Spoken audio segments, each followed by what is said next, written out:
नमस्कार, आप सभी का स्वागत है सांची किरण न्यूज में। भगवान महावीर स्वामी के जियो और जीने दो के संदेश को आत्मसात कर रहे हैं अतिरिक्त पुलिस अधीक्षक। आज जहां सारी दुनिया एक दूसरे को नीचा दिखाने में जुटी हुई है और कई लोग अपने कर्तव्य से विमुख होकर गलत मार्गों पर चल रहे हैं, वहीं पुलिस विभाग में एक ऐसे अफसर भी हैं जिन्होंने भगवान महावीर के शुभ संदेश जियो और जीने दो को खाली आत्मसात ही नहीं बल्कि कोशिश पढ़ने तक यह संदेश लोगों तक पहुंचा भी रहे हैं। आज जब एसके न्यूज उनका साक्षात्कार लेने पहुंचे तब वहां सिलवानी से एक माजी आई हुई थी जो परेशान थी। तब मीना ने उसकी बात को बड़े धैर्य पूर्वक सुना और उसकी आर्थिक सहायता भी की, जबकि यह कार्य किसी और विभाग का था। आज पुलिस की छवि जहां जनता में कई जगह नकारात्मक बनी हुई है, वहीं अतिरिक्त पुलिस अधीक्षक अमृत मीना लगातार उस छवि को सुधारने में कामयाब हो रहे हैं। सरल, मृदुभाषी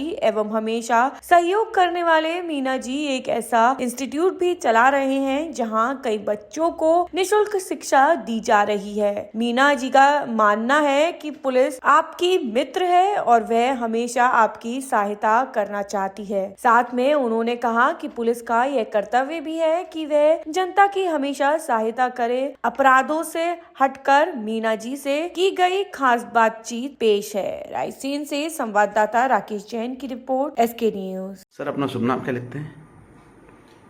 मैं अमृत मीना वर्तमान में रायसेन जिले में एडिशनल एसपी के पद पर पदस्थ हूँ। सर, मैंने आपका व्हाट्सएप पे एक देखा, जियो और जीने दो, ये भगवान महावीर स्वामी का शुभ संदेश है। इसके बारे में थोड़ा सा पूछना था आपसे। दरअसल भगवान महावीर ने जो संदेश दिया है ये पूरे संसार भर के लिए है। हम देख रहे हैं सदियों से कि लोग पावर और प्रतिष्ठा पाने के लिए एक दूसरे को नीचा दिखाने, एक दूसरे को क्षति पहुंचाने का भरसक प्रयास करते रहे हैं और ये केवल हमारे देश में ही नहीं बल्कि पूरी दुनिया में समस्या बनी हुई है। इसके कारण से कई सारे राजा और महाराजा आपस में लड़ते रहे हैं। ऐसे में आज से लगभग 2,500-3 हजार साल पहले भगवान महावीर ने ये संदेश दिया था। यदि दुनिया उसका अनुसरण करती तो स्वयं भी सुखी रहते और दूसरों को भी सुखी रखते, परंतु अफसोस की परमात्मा के संदेश को महत्वाकांक्षी लोगों ने सीरियस नहीं लिया और यही कारण है कि आज पूरे विश्व में कहीं ना कहीं तनाव बना हुआ है। लोग अशांत हैं, आपस में युद्ध कर रहे हैं और संसार को क्षति पहुंचाने के मकसद से ऐसे ऐसे हथियार पैदा कर लिए हैं कि वो जब चाहे अगर उनका इस्तेमाल किया जाए तो पूरा विश्व समाप्त हो सकता है। ऐसे में आज भी भगवान महावीर का वो संदेश प्रासंगिक है, महत्वपूर्ण है और इसीलिए मुझे बहुत अच्छा लगा। मैं विशेष रूप से प्रभावित हूँ और उससे प्रेरित होकर ही मैंने भी अपनी पुलिस वर्किंग को अपनाया है। मैं कोशिश ये करता हूँ कि मैं खुद भी सुखी रहूँ और दूसरों को भी अपने मन से, वचन से और कर्म से सुखी करने का प्रयास करूँ। कई बार ऐसा होता है, आपने अपराधी को पकड़ा और आपके पास फ़ोन आना शुरू हो जाते हैं पावरफुल लोगों के, उस स्थिति में आप क्या करते हैं? देखिए, लोकतांत्रिक सिस्टम में हर प्रकार की समस्याएं हमारे सामने आती है, लेकिन मुझे नहीं लगता कि उससे हमें विचलित होने की जरूरत है। रहा सवाल फोन आने का, तो स्वाभाविक है कि जब भी कभी हम किसी मामले में एंटी सोशल एलिमेंट पर हाथ डालते हैं तो ऑब्वियसली उनके परिजन कहीं ना कहीं अप्रोच करते ही होंगे, तो लोग हमें भी फोन करते हैं, हम सुन भी लेते हैं। यदि हमारे पास उस मामले में मदद करने लायक स्थिति है तो हम जरूर करेंगे और यदि नहीं कर सकते तो हम असमर्थता व्यक्त कर देते हैं और ऐसे फोन करने वाले उसको अदरवाइज नहीं लेते। सांची में सट्टा या जुआ जो भी पकड़ाया है सर, उसके बारे में थोड़ा सा। एक्चुअली पुलिस अधीक्षक महोदय के बहुत स्पष्ट निर्देश हैं कि पूरे जिले भर में कहीं भी जुआ या सट्टा नहीं होना चाहिए। समय समय पर हम लोग इसके लिए कार्रवाई करते हैं, परंतु कुछ लोग जो है आदतन रहते हैं वो इसके बगैर जी नहीं सकते। उनके ऊपर पूर्व में भी दर्जनों अपराध दर्ज हुए हैं, लेकिन फिर अगली बार वो चोरी छुपे ये गोरख धंधे में संलिप्त हो जाते हैं। ऐसे ही कल हमें सूचना प्राप्त हुई थी, तो सांची कस्बे में अलग अलग स्थानों पर तलाश किया था, तो करीब 6 लोग मिले हैं, उनके कब्जे से 8,000 रुपये जब्त हुआ है। हमने सभी के विरुद्ध जुआ एक्ट में अलग अलग मुकदमा दर्ज किया है। अच्छा सर, वो जो होटलों पे पकड़ा है, क्या होटल संचालकों पे भी आपने कोई मुकदमा दर्ज किया है? इसमें जो भी दोषी थे, जिस स्थान पर वो बैठकर लिखापढ़ी कर रहे थे, उन सभी के विरुद्ध हमने अपराध दर्ज किया है जी। परंतु गैम्बलिंग एक्ट में जो कार्रवाई है वो बहुत ही मिसलेनियस है। इसमें मौके पर ही आरोपी को रिहा करना पड़ता है, नोटिस पे चालान होता है और कोर्ट से भी जो जुर्माना है वो बहुत कम है। इस वजह से जो है इस तरह के लोगों पर प्रेशर नहीं बन पाता, परंतु हमने ये तय किया है कि जिनके विरुद्ध लगातार इस तरह की शिकायतें आएंगी, फिर उनके खिलाफ हम जिला बदर और NSC की कार्रवाई भी करेंगे। एक कहावत है, पुलिस चाहे तो एक मंदिर के बाहर से एक चप्पल चोरी नहीं हो सकती, लेकिन चोरियों की घटनाएं बढ़ती हैं, होती हैं, और लोग कहते हैं कि प्रभावशाली जो लोग होते हैं उनकी चोरियां पकड़ी जाती हैं, लेकिन जो गरीब तबका है या जिसकी पहुंच नहीं है उसकी चोरियां नहीं पकड़ी जाती। एक्चुअली इस बात से आप सहमत होंगे कि बहुत से लोगों के पास में आजीविका के कोई साधन नहीं है जी। कुछ लोग अपनी बुरी आदतों के कारण, जैसे जुआ है, सट्टा है, शराब है, इस तरह की एक्टिविटीज में संलिप्त होने के कारण फिर चोरी जैसे अपराध में शामिल हो जाते हैं। कुछ लोग महंगे साधन सुविधाएं और फैशन की आदत डाल लेते हैं, इस कारण से भी अपराध करते हैं। और कुछ लोग काफ़ी उच्च मात्रा में परसेंटेज में कर्ज लेकर और फिर उसकी पूर्ति के लिए भी जो है इस तरह के अपराध करते हैं, जैसा कि हमने फील्ड में देखा है। मैं इस बात से सहमत नहीं हूं कि पुलिस केवल समृद्ध लोगों की चोरियों को ही पकड़ती है। पुलिस का मकसद ये रहता है कि चोरी ना हो, इसके लिए रात भर हम गश्त भी करते हैं, पेट्रोलिंग भी करते हैं, लेकिन जब हो जाती है तो कहीं ना कहीं पुलिस पर एक परोक्ष प्रेशर भी रहता है। हमारा प्रयास यही रहता है कि रिकवरी हो। तमाम जतन के बाद भी हमारा जो रिकवरी का परसेंटेज है लगभग 40 से 50% ही रहता है। हमारी कोशिश रहती है कि हम 100% रिकवरी करें, लेकिन आज जिस तरह का माहौल है, जिस तरह की परिस्थितियां हैं, उसमें ये संभव भी नहीं हो पाता। और कई बार असामाजिक तत्व चोरी करने के बाद उसको पुलिस से दूर करने की कोशिश भी करते हैं, और उसी दौरान जो भी चोरी होता है, चाहे वो नकदी हो या जेवर हो, उसमें से बहुत सारी मात्रा में वो खर्च भी कर देते हैं। लिहाजा ऐसी स्थिति में रिकवरी 100% संभव नहीं है।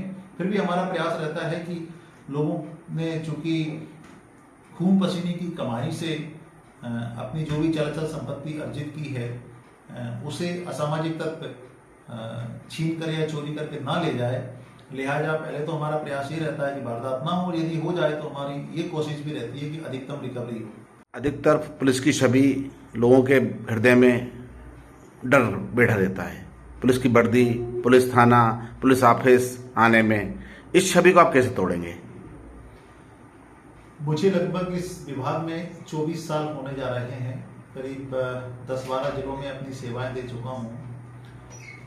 मैंने शुरू से ही सोशल पुलिसिंग के कंसेप्ट को अपनाया है।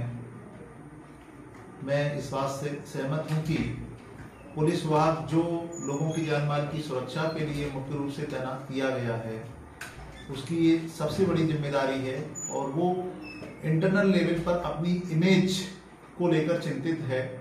यही कारण है कि हमको ट्रेनिंग सेंटर से लेकर और समय समय पर सेमिनारों में इस बात की समझाइश दी जाती है कि हम जिन लोगों की हिफाजत के लिए तैनात किए गए हैं, उनमें अपने आचरण से, अपने व्यवहार से इस तरह का संदेश दे सकें कि हम लोग उनके हित में तैनात हैं, ना कि उनको प्रताड़ित करने के लिए या उनका शोषण करने के लिए।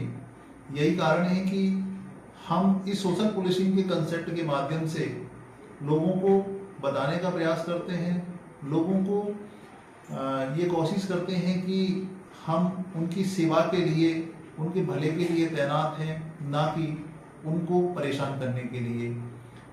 मैंने जहाँ जहाँ भी तैनात रहा अपने स्टाफ को भी यही हिदायत दी है कि हम अपने आचरण से, अपने व्यवहार से लोगों का दिल जीतें, ना कि हम उनके ऊपर शासन करें। आपने यही क्यों चुना पुलिस विभाग, जब आपके विचार बिल्कुल अलग तरह के हैं? मतलब एक्चुअली सच तो ये है कि जब हम जॉब की तलाश कर रहे थे उस समय हमारे पास कोई पसंद या नापसंद का विकल्प मौजूद नहीं था, बल्कि यही सपना था कि कैसे भी हमें किसी भी प्रकार का सरकारी जॉब मिल जाए ताकि उसके माध्यम से हम जो है अपनी लाइफ को सेटल्ड कर सकें। देवयोग से पुलिस का जॉब मिला जो कि चैलेंजिंग है और मेरा इंटरेस्ट भी रहा है। जब हम कॉलेज में थे उस समय हमने एनसीसी भी किया था और उससे कहीं ना कहीं हम प्रेरित भी हुए। मैंने फील्ड में ये महसूस किया कि जितना अपॉर्चुनिटी अन्य विभाग में गवर्नमेंट सर्वेंट को मिलती है उससे कहीं गुना अधिक पुलिस विभाग में मिलती है, क्योंकि ये 24 घंटे का जॉब है। इसी प्रकार जो है सेवा का भाव यदि लेकर हम काम करें तो सबसे अधिक लोगों की मदद हम इस जॉब में रहकर कर सकते हैं। मैंने अपने बेसिक पुलिसिंग के साथ साथ कुछ सोशल पुलिसिंग के भी अभियान हाथ में लिए हैं, जहां नीडी मैन या जरूरतमंद व्यक्ति होता है उसकी मदद करने की भी कोशिश करते हैं। और हमारी कुछ ऐसी संस्थाएं भी है जिनसे हम जुड़े हैं, जैसे लॉयर्स क्लब है, रोटरी क्लब है, भारत विकास परिषद है, कुछ एनजीओ है जिनसे मैं लगातार संपर्क में हूँ। तो उनके माध्यम से जब हम नीडी मैन का सहयोग करते हैं तो एक आत्मिक संतोष भी मिलता है। इसी प्रकार हमने बहुत सारे विद्यार्थियों को निःशुल्क कोचिंग सेंटर खोलकर उन्हें प्रतियोगी परीक्षाओं की तैयारी के लिए भी एक प्लेटफॉर्म दिया है, जो इस समय काफ़ी अच्छे तरीके से संचालित हो रहा है। कहाँ है सर वो?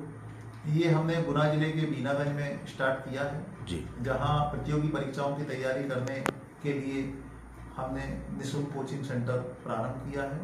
और मुझे पूरा यकीन है कि इस सेंटर के माध्यम से जो है कई सारे विद्यार्थी आने वाले समय में आत्मनिर्भर हो सकेंगे। वहाँ पढ़ाता कौन है फिर? अभी हमने उसको